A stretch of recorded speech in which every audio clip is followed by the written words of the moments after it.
Tokyo Revenge foi uma febre total com seu lançamento em 2021 e por isso, consequentemente, seu mangá ganhou um número gigante de novos leitores da obra, ficando assim entre um dos mangás mais lidos e vendidos aqui do Brasil. E isso tudo é graças aos seus personagens que foram aparecendo assim no decorrer da obra e também toda a história que foi se criando nela. E no vídeo de hoje você vai conhecer os melhores personagens que apareceram até o momento no mangá e que ainda não chegaram para o anime. E aí, eu sou o Vinícius e sejam bem-vindos à Casa dos Otakus. Já deixa seu like, se inscreve no canal, são vídeos novos dia sim, dia não, trazendo sempre os mais variados conteúdos sobre Tokyo Revenge e sobre o mundo dos animes e dos mangás. Agora, bora lá pro vídeo, e eu acho que eu nem preciso dizer que esse vídeo terá spoilers, né? Shion Madarame. Shion foi o ex-líder da nona geração da Black Dragons e também um membro da famosa geração S62. Tempos depois de sair da Black Dragon, Shion veio a se tornar um dos 4 reis celestiais da Tenshinko. E após o tempo que ele ficou na detenção juvenil graças aos acontecimentos do arco da Tenshinko, ele se tornou assim o número 5 da Rokuhara Tandai e ficou lá até a sua dissolução, e atualmente ele é o comandante da Kantomanchi, a gangue assim liderada pelo Mike. Shion tem uma personalidade bastante cruel e sanguinária. A brutalidade que ele possui causa medo até mesmo nos seus companheiros de gangue, e juntamente com o seu amor que ele sente pelas lutas, deram a ele assim o apelido de Mad Dog. Ele se orgulha bastante da força que possui e como resultado é extremamente arrogante. Shion é rude e arrogante sem nada para aparecer, juntamente assim também com sua falta de respeito. Mas apesar de toda essa marra onde ele se acha o top 1 do mundo dos delinquentes, quando o assunto é briga de verdade, Shion não passa de uma criancinha e de um saco de pancadas. Wakasa Imaushi. Wakasa, ou como ele é mais conhecido apenas por Waka, atualmente é o capitão da unidade de comando da Kantomanchi, mas ele já foi um membro fundador e ex-capitão da unidade de ataque da Black Dragons e também já foi um alto executivo da Brahma. Wakasa demonstra sempre estar entediado. Ele acaba não ficando animado com a possibilidade de ter que lutar, apesar de ser altamente confiante em suas habilidades. E mesmo quando vimos ele em batalha, sua expressão de tédio nunca sai do seu rosto. Devido à grande confiança que ele ganhou dos seus subordinados com o passar do tempo, ele acabou sendo assim um dos membros mais confiáveis para se comandar a Brahma. Uma das suas principais características é que ele segue a dedo os princípios da primeira geração da Black Dragon e sempre está cuidando assim dos seus amigos. Seu estilo de luta é evasivo e acrobático. Ele pode assim facilmente executar manobras de alto nível na batalha, além de se tornar extremamente difícil de ser acertado. Como um dos primeiros capitães da Black Dragon, ele está implícito em ser uma lenda em termos de capacidade de luta e de reputação dentro do mundo dos delinquentes. Junto com Benkei, eles foram capazes de derrotar sem esforço cerca de 100 homens da Rokuhara Tandai durante a Batalha das Divindades. Ele também foi capaz de enfrentar Soul Terano em uma luta mais tarde com Benkei, embora os dois tenham sido derrotados por Soul com facilidade. Keizo Arashi. Keizo Arashi, ou como ele é mais conhecido como Benkei, é um dos membros fundadores também e um ex-capitão da unidade de guarda da Black Dragon, sendo também um ex-executivo da Brahma, assim como Waka. Graças aos seus títulos que ele possui e das grandes gangues que ele comandou quando era jovem, Benkei é um delinquente muito respeitado em Tóquio. Seus antigos cargos como presidente da Ragnarok e o capitão da unidade de guarda da primeira geração da Black Dragon, bem como também o seu posto executivo da Brahma, acabaram consolidando suas habilidades como líder. Ele é conhecido também pela sua obediência, onde ele prioriza sempre seus deveres de gangue primeiro que qualquer outra coisa, como foi visto no encontro repentino entre Brahma e Rokuhara Tandai, quando ele lembra a Senju que o objetivo principal da Brahma era recrutar o Takemichi para a gangue e não iniciar uma briga contra a Rokuhara. Além disso, Benkei também valoriza muito os ideais originais da Black Dragon, já que ele era um ex-confidente próximo ao Shinichiro, e irá confrontar também qualquer um que tente manchar esses ideais passados por gerações. Quando ele está em batalha, Benkei é extremamente de sangue quente. Sua alta advertência a seus companheiros também é a forma de alívio cômico, especialmente quando ele repreende Waka por sua grande entrada na reunião espontânea com a Rokuhara Tandai. Em sua adolescência, Benkei era o líder de uma das gangues mais fortes do seu tempo, dando-lhe assim imensa autoridade sobre grande parte de Kanto. Com seu corpo musculoso, Benkei mostrou ser um lutador com muita força, onde ele é capaz de fazer seus adversários saírem voando com um de seus socos. Como um dos primeiros capitães da Black Dragon e o terceiro líder geracional da Ragnarok, não tem como negar em ele ser uma lenda em termos de capacidade de luta e também na sua reputação. Kakushou. Conhecido como cão de guarda das grandes gangues e atualmente sendo um capitão da unidade de defesa da Kantomanchi, Kakushou foi um dos personagens de mais relevância que foi adicionado para a obra.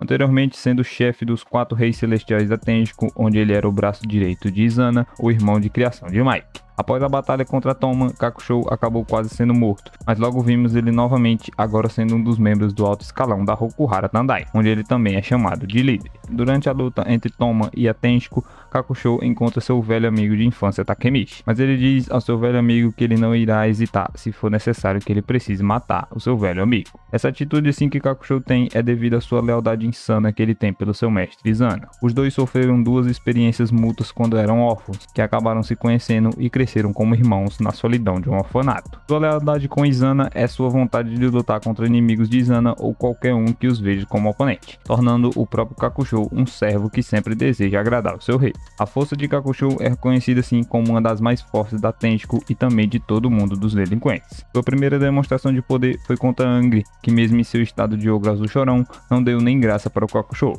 não sendo capaz de reagir a tempo dos ataques que ele estava executando. Após derrotar Angry, ele ainda derrubou Shifuyu e Inui com um único golpe. Izana Kurokawa. Izana era o chefe da Tenchiko e foi o líder da 8ª geração da Black Dragon. Aos 13 anos, ele foi responsável por fundar a famosa geração S62, onde seus membros são temidos em todo o mundo dos delinquentes. Tokyo Revengers, assim como um todo, valoriza bastante o companheirismo e a amizade, algo que podemos ver absurdamente em Draken, Mike e Baji, entre também outros durante a história. No entanto, Izana é o personagem completamente oposto a isso, afirmando sempre estar completamente sozinho no mundo, mesmo que ele tenha pessoas ao seu lado que o amam profundamente, como por exemplo o Kakushou e antigamente o Shinichi. Izana assim sempre acreditou ser um lobo solitário, mas quando Kisaki estava prestes a matar Kakushou, ele não pensou duas vezes e entrou na frente da bala pelo seu amigo, demonstrando que na verdade ele se importava muito com Kakushou, o qual mesmo depois de todos os infortúnios causados por Izana, jamais o abandonou desde a sua infância, sendo na visão de Kurokawa o único a realizar isso por ele. Em batalha, Izana era implacável, nunca demonstrando qualquer sinal de piedade por seus inimigos, e muitas vezes também nem por seus aliados, ao deixar de ser úteis assim em seus objetivos de subjugar o Mike. As duas gangues que foram comandadas por Izana são um reflexo de sua personalidade e mesmo que não fossem antes, acabaram se transformando nisso. Um exemplo é a famigerada 8ª geração da Black Dragon, a qual foi responsável por mudar completamente os princípios da organização pela crueldade e frieza de Izana. Há também características sádicas durante seus combates, zombando dos inimigos com frequência para desajustar seus psicológicos e ganhar vantagem, onde ele demonstra ser bastante manipulador nesse sentido. Harushio Sanju. Calma, não precise ir nos comentários falar que o Sanzu apareceu na primeira temporada do anime. Ele está nessa lista pois foi apenas no mangá que ele demonstrou sua verdadeira personalidade e seus princípios, sendo também um personagem muito mais profundo na história do que você pode imaginar. Sanzu atualmente é o vice-líder da Kantomanji, mas 2 anos antes da fundação da Kantomanji, Sanzu era o vice-capitão da 5ª divisão da Toma. E após ele descobrir que Ashuhiro Muto era um traidor, ele acabou assim seguindo seus passos e foi junto com ele para a Tenchiko. Durante sua adolescência, Sanzu tinha um comportamento calmo e era uma pessoa que raramente falava. Ele era extremamente leal e muito mais gentil com aqueles que o seguem e o adoram. No entanto, mais tarde é revelado que ele também é bastante manipulador e é excepcionalmente bom em enganar outras pessoas. Sua característica que mais se destaca é sua idolatria fanática em relação ao Mike, acreditando assim que Mike é o seu rei e portanto merecendo assim o maior respeito, lealdade e devoção. Sanzu é tão obcecado em proteger Mike e sua imagem que ele já foi capaz de atacar uma gangue sozinho apenas por eles estarem falando mal da Toma. Nos acontecimentos atuais, ele sente prazer sádico e notório euforia ao executar traidores, enquanto afirma em voz alta que está decretando a vontade de Mike. Seguindo assim as tradições da maioria dos personagens, Sanzu demonstra ser alguém bastante eficiente em combate, podendo ser considerado como um dos personagens mais fortes dentro da obra. Seus golpes acabam assim sendo potentes e certeiros, capazes de atordoar os seus oponentes e até mesmo deixá-los inconscientes. Inclusive, sua competência é tão grande que Sanzu sempre costuma ocupar um cargo alto em todas as gangues que ele participa, o que acabou lhe proporcionando uma certa autoridade sobre os outros membros. Vale ressaltar também sobre suas habilidades de atuação e de manipulação, no qual ele foi capaz de atrair Mútil para uma armadilha, levando-o até um lugar isolado apenas para matá-lo, sendo que ele conseguiu fazer tudo isso sem levantar nenhuma suspeita de sua vítima, onde ele matou seu antigo companheiro traidor brutalmente, deixando ele assim em pedaços. No geral, apesar de não ter muitos momentos em que é visto em ação, Sanzu indiscutivelmente é um dos personagens mais fortes que Tokyo Revengers já apresentou. Touya Kawata. Touya, que é mais conhecido como Angry, é o vice-capitão da 4ª divisão da Toma, Sendo o irmão mais novo de Smiley, Angry demonstra grandes sinais de que ele é uma pessoa mimada. Ele sempre está com cara de bravo, mas ele é sempre um garoto gentil, pacifista e atencioso na maior parte do tempo. Quando o Angry começa a chorar, por qualquer motivo que seja, ele perde seu senso de limite e acaba não se controlando, o que faz ele demonstrar sua verdadeira força. Quando eram crianças, 10 garotos do colegial cercaram Smiley para espancá-lo. Ao ver aquilo, Angry começou a chorar e depois disso, o garoto acabou deixando os 10 hospitalizados por conta da sua força monstruosa. Após esse acontecimento, Smiley fez seu irmão jurar que seria forte e nunca mais iria chorar, a fim de prevenir assim outro incidente como aquele. Smiley mencionou assim que Angry é mais forte que ele, e quando ele chora, o ogro azul chorão vem à tona. Já foi mostrado que Angry é mais forte mesmo que Smiley, apesar de ser mais baixo na hierarquia da gangue, porém isso só acontece quando o garoto começa a chorar. Smiley, por exemplo, é visto lutando de igual para igual com Kakusho, e como eu falei, era o chefe dos Reis Celestiais da Tenchi, que na época era o segundo mais forte da gangue, perdendo somente para o Izana. No começo da sua luta com Hakai contra os irmãos Haitani, os dois estavam apanhando muito no individual e no coletivo, pois eles não conseguiam se entender e sincronizar assim os seus ataques. Angry chegou a ter uma perna quebrada e por conta disso não conseguiu proteger Hakai de ser espancado pelos dois. Ao ver assim Hakai sendo espancado, Angry começa a chorar e então mesmo com sua perna quebrada, ele derrota os irmãos Haitani sozinho e com bastante facilidade. Logo após, ele é interceptado por outro rei celestial, Mochi, que havia também lutado com Smiley antigamente e o derrotado sem dificuldade. E diferentemente de Smiley, Angry o nocauteou facilmente, mesmo ele sendo muito maior que ele. E por último, ele também foi capaz de nocautear o ex-capitão da 5ª divisão da Toma e traidor Mucho, que também por si só era um monstro quando estava em batalha. Apenas contra Angry, a Tenjiku perdeu a maioria dos seus reis celestiais, que em questão de forças são equivalentes assim ao posto de capitão da Toma. No geral, os dois em sua forma base, Angry acaba sendo mais fraco que Smiley, porém quando ele chora, ele fica mais forte que seu irmão. Angry assim não utiliza de artes marciais para lutar, assim como seu irmão. Os dois lutam em um estilo de rua que é aprendido através da experiência que eles ganharam com as lutas. Por conta da sua força, os dois têm golpes poderosos que são capazes de desmaiar os seus adversários. Taiju Shiba. Taiju Shiba atualmente é o capitão da 6ª divisão da 2ª geração da Toma, onde anteriormente ele foi o líder da 10ª geração da Black Dragons. Taiju, assim, é um homem brutal, abusivo e religioso. Isso parece meio controverso, mas acaba sendo verdade. Ele gosta de atormentar assim seus oponentes e tem pouco cuidado com o bem-estar dos outros. Isso vale até mesmo para os seus próprios irmãos. Ele treinou assim a 10ª geração da Black Dragon, reformando-o completamente para que eles agissem como um exército. Taiju era muito abusivo com seus irmãos, chegando a vencê-los por coisas insignificantes. Ele é um indivíduo orgulhoso, acreditando na supremacia de suas habilidades de luta e na força da sua gangue. Além disso, ele é incrivelmente carismático, capturando completamente os corações de seus seguidores. Apesar de sua aparência e personalidade abusiva, Taiju é um cristão muito religioso, onde ele vai sozinho na igreja para orar no Natal todos os anos. Taiju assim realmente ama muito seus dois irmãos, mas sua super proteção acabou transformando ele em um amor abusivo. Durante o tempo em que ele era o líder da Black Dragons, ele tinha um controle absoluto sobre a sua poderosa gangue, dirigindo e ordenando-os como bem entendesse. Sob o comando de Taiju, a Black Dragon tornou-se incrivelmente formidável e unida, com outros observando ela como se fosse quase um exército. Em batalha, Taiju é um lutador incrivelmente poderoso, seus golpes são destrutivos e sua resistência também é extraordinária. Taiju derrotou facilmente a elite da Toma, que são lutadores muito competentes, como sabemos. Ele também foi a única pessoa a nocautear o Mike com um único soco, mesmo que Mike tenha dado esse golpe para ele de propósito. Além disso, ele também acordou rapidamente após ser atingido com força por um dos chutes nucleares do Mike, mostrando assim toda a sua resistência. Como ele era incomparável devido à sua força bruta esmagadora, no entanto, Taiju evidentemente nunca teve tempo para aprimorar suas técnicas de luta. Então ele luta de uma maneira áspera e violenta, sendo capaz de usar a força bruta para conseguir o que quer por toda a sua vida. A força de Taiju é uma das maiores que já foram apresentadas na série. O soco muitas vezes deixou seus inimigos inconscientes ou fizeram eles voar vários metros. Na verdade, Takemichi comentou que ele nunca tinha sentido um soco tão forte quanto o que ele sofreu com Taiju. Mas mesmo com toda essa marra e poder bruto, no final seu excesso de confiança em sua força foram os principais motivos de sua derrota para Mike. Senju Karawagi. Senju está atualmente como capitão da 5ª divisão da 2ª geração da Toma, mas antes de ingressar na 2ª geração, Senju era uma das 3 divindades de Kanto e a chefe da gangue Brahma.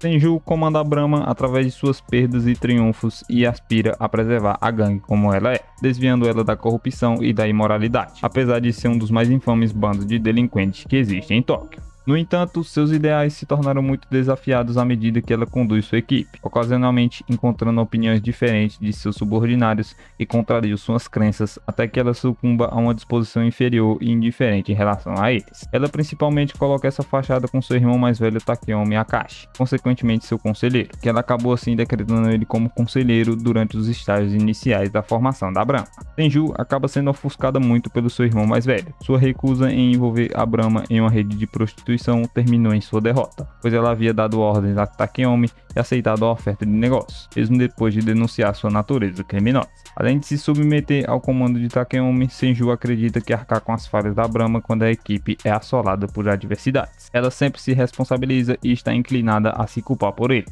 que acaba sendo uma mentalidade prejudicial a qual ela se acostumou após meses de liderança como presidente. Fora da sua vida de gangue, Senju mostra um lado mais livre de si mesmo. De acordo com Takemichi, não importa como você olhe, ela realmente é apenas uma garota comum e fofa da moda. Ela é brincalhona e infantil, como visto durante seu encontro com Takemichi, onde ela fez com que ele acompanhasse as suas compras e também arrastou ele para um parque de diversões. Além de assumir a responsabilidade como presidente da Brahma, Senju também é uma das lutadoras notáveis entre as gangues. Ela é uma pessoa astuta que escolhe ter seu braço direito, o Takeyomi, liderando assim sua gangue como isca para que ela possa orquestrar ataques furtivos quando necessário, e geralmente ela acaba acertando bastante esses ataques. Durante o encontro espontâneo entre Brahma e Hokuhara Tandai, em que ambas as gangues deveriam recrutar o Takemichi, Senju assim mostra suas proezas de luta ao lançar um ataque surpresa em Soul Terano, onde ela mostra que seu estilo de luta é um estilo ágil e acrobático que condiz assim com a sua pequena estatura. Além disso, sua força e habilidade de luta são comprovadas por sua posição como líder da Brahma. Ela assim acabou se tornando presidente da Brahma graças ao seu reconhecimento por seu excelente desempenho em B1,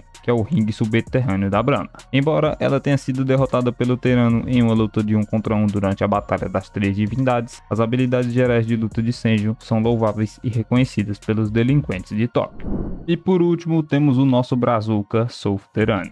Sendo o líder da Hokuhara Tandai, Terano tem uma grande confiança por acreditar em sua força avassaladora. Ele tem um temperamento muito curto e rapidamente atacará violentamente se for provocado. Ele é irracionalmente cruel e gosta de infligir dor aos outros, incluindo seus próprios subordinados, sugerindo que ele é mentalmente instável. Ele acredita sim no princípio de que o forte deve permanecer no topo e devorar os mais fracos do que ele. Ele demonstrou gostar de música, precisamente música clássica, visto que faz múltiplas referências musicais e grita termos musicais durante suas lutas, o que faz sentido já que seu único companheiro de infância era um piano velho. Nascido como Minami Terano, Soul Terano cresceu nas favelas do Brasil, no Rio de Janeiro, com sua mãe. O líder de gangue chamado Dino o cria, atuou como cuidador de sua mãe e um pai substituto para Terano. Ele apresentou assim Terano, um nativo do Japão, à vida das gangues brasileiras aos 5 anos de idade. Dino preparou Terano para a violência, ordenando-lhe que ele atirasse em homens que ele considerava seus inimigos com apenas 5 anos de idade, onde, com também essa idade, ele acabou cometendo seu primeiro assassinato. Por esse assassinato, Terano assim recebeu dinheiro e comprou sapatos novos, aprendendo assim os benefícios que a violência pode trazer. A impressionante força física de Soul se mostrou aos 12 anos, quando ele mata Dino espancando ele até a morte e herda assim a gangue de Dino, a Dino Soul. Mas após 2 anos como líder, uma invasão de uma gangue rival mata sua mãe e com a morte de ambas suas figuras paternais, Soul acaba voltando para o Japão para morar com seus avós, continuando assim sua atividade de gangue por lá, acabando por parar na detenção juvenil. Na prisão, ele encontra os membros da geração S62, recentemente encarcerados, e fica sabendo dos seus envolvimentos na revolta de Kanto. Eles são considerados assim os homens que governam aquela região do Japão. A partir disso, Soul conclui que se eles derrotar ele, ele pode ser o maior gangster de Kanto. E para construir assim sua própria era, Soul derrota facilmente Han Haitani, Rindo Haitani, Shion Madarame, Mucho e Mochi, todos eles sendo os da geração S62. Terano tem uma imensa força física e precisão, sendo capaz de segurar e arremessar Inui com uma mão, enquanto dirige sua moto com a outra. Seus golpes se mostraram tão potentes que ele foi suficiente para derrubar o Draken e o deixar cambaleando. Um dos personagens mais fortes da história, Terano luta de uma forma que lembra muito de Taiju Shiba, Como o Taiju, ele tem uma estrutura enorme e com ela uma força tremenda. Seu estilo assim acaba sendo muito insensível, onde ele utiliza bastante socos e ganchos amplos. Ele carece na técnica, mas compensa com pura força bruta, assim como o Taiju fazia. E foi através dessa força bruta que ele recrutou Kakusho para a equipe depois de espancado, onde Kakusho, como eu falei anteriormente, é um dos personagens mais fortes que a obra já apresentou. Tirando assim que será um grande personagem que veremos na história, mas que infelizmente acabou morrendo cedo demais. Esse foi o nosso vídeo, galera. Eu espero que você tenha gostado. Comenta aqui embaixo qual desses personagens que eu falei é o seu favorito. Comenta também se você acompanhou apenas o anime ou também se você está acompanhando os acontecimentos recentes do mangá. E se você quiser que eu traga mais vídeos assim de Tokyo Revenge, também deixa aí nos comentários para eu ficar sabendo, e assim a gente pode trazer muito mais conteúdo envolvendo essa grande obra. Obrigado de coração por ter ficado até aqui, te espero no próximo vídeo. Até lá, valeu!